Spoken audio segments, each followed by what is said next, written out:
Hi everyone. So this week we're going to read a very short story called They're Made Out of Meat by Terry Bisson. So I've broken this up into multiple sections and I want to just kind of walk you through each section really quickly. Um, the first one is yellow, number one. Watch this video. You're doing that now, so easy peasy. Number two in the red box is not an assignment, it's a reminder. So answer all questions in complete sentences. Proofread your writing to be sure that you've used correct spelling, capitalization, punctuation, you've used standard English, and just remember those basic requirements in writing. So the basic requirements in writing, we've been working on that for the past several weeks. Take a little peek. It looks like this. So you can click on this to refresh your memory. But we talked about not using slang or profanity or text speak. We talked about joining independent clauses with a comma and a coordinating conjunction. We talked about capitalizing the first letter of a sentence and proper nouns. We talked about using a period at the end of the sentence. Just these really basic requirements in writing. So from this point forward, the expectation is that you will always, proofread to make sure that you are using those basic requirements, you're meeting the basic requirements in writing. All right, so that is going to require you to proofread. So when you write a sentence, read it, make sure that you've met those requirements. All right, number three, this is really the first sort of work you have to do because watching a video is pretty passive. Number two in red is just a reminder. So here you're going to actually do a tiny bit of work. So let's talk about universal theme. We've explored this before. We've talked about universal theme before. But we're going to review it. So I want you to first watch this video about universal theme. It's very short and it gives examples from movies. So it's not just literature that we read that has a universal theme, it's anything that tells a story. Remember, universal theme is the message in a story. So beware though, if you're looking online and you just Google universal theme, you're going to find some really good stuff and you're going to find some misinformation. Some sources will tell you that a topic is a universal theme. This is incorrect. So let me give you a concrete example here. So let's say they're saying love. All right, you go to a website and they say love is a theme, a common theme in literature. But that is a topic. Love is a topic. Remember that a theme needs to be a sentence. It is the message in a piece of writing, the message. So we can't get that message in a single word. So an example, as a freshman, you probably read Romeo and Juliet, but to recap very briefly, Romeo and Juliet meet, instantly fall in love. Their families are enemies, and so they're not allowed to be together, so they have to sneak around. There's a lot of drama and murder and fighting and all sorts of things going on in the middle. And in the end, Romeo and Juliet end up both committing suicide for their love for each other. All right.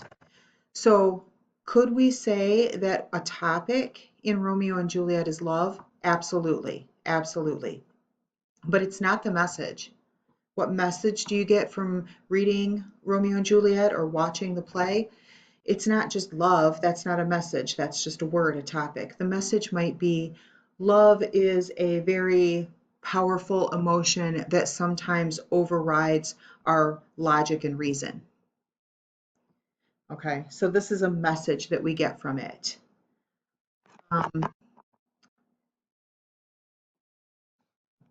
So just a review, we've done this before, but I wanted to review it with you. Here's your work. It says first watch the video. It's a very short video. It's fairly entertaining. It's snips of movies, little snippets of movies, and then what the theme is. Then read the question and answer it. So the question here, all of the universal themes presented in the video are the same type of sentence.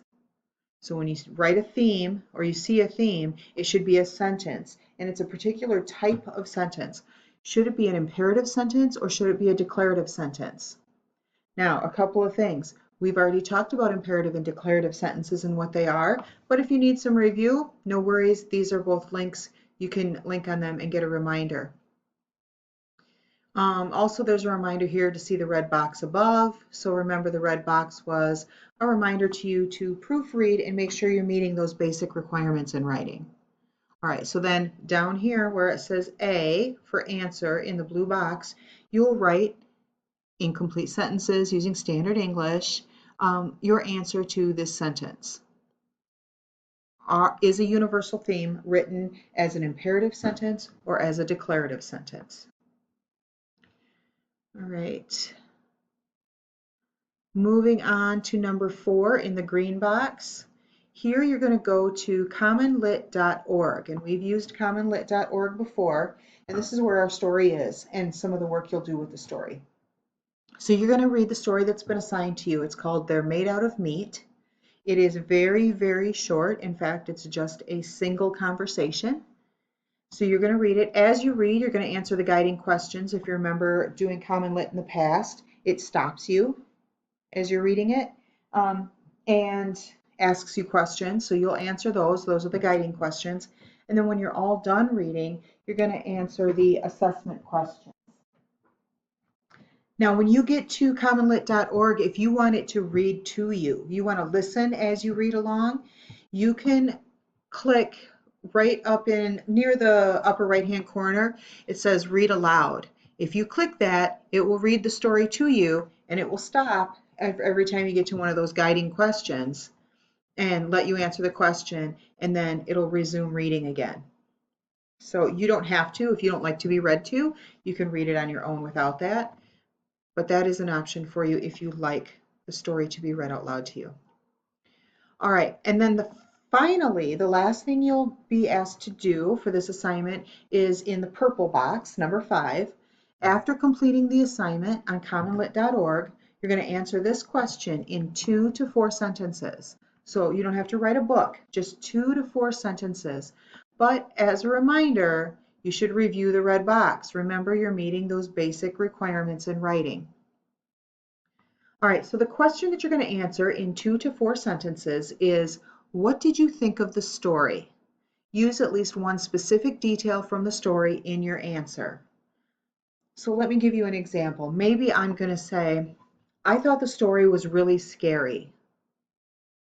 The part where the monster was hiding under the kid's bed and then grabbed his ankles and pulled him under was especially scary to me.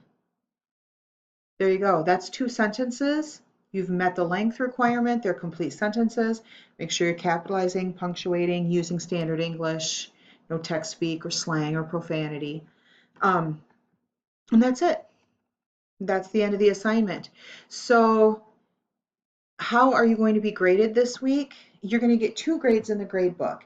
One is this Google Doc that we're looking at now with the different colored boxes, and you kind of go through and you do all that, and you turn this in, submit this into Google Classroom.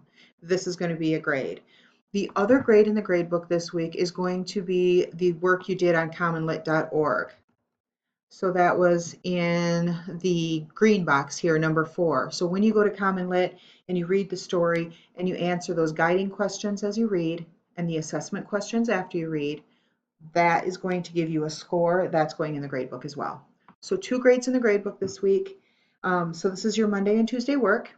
Wednesday, I'm not going to give you a new assignment. Instead, Wednesday, I want you to spend any time you would normally spend on Young Adult Lit getting caught up. So are you missing any assignments? Do you have a quiz grade you're not really happy with and you want to retake that quiz? That's the kind of thing I want you to spend your Wednesday time on. So if you have questions or concerns, please Google Meet with me. I hope you enjoy the story and have a great day.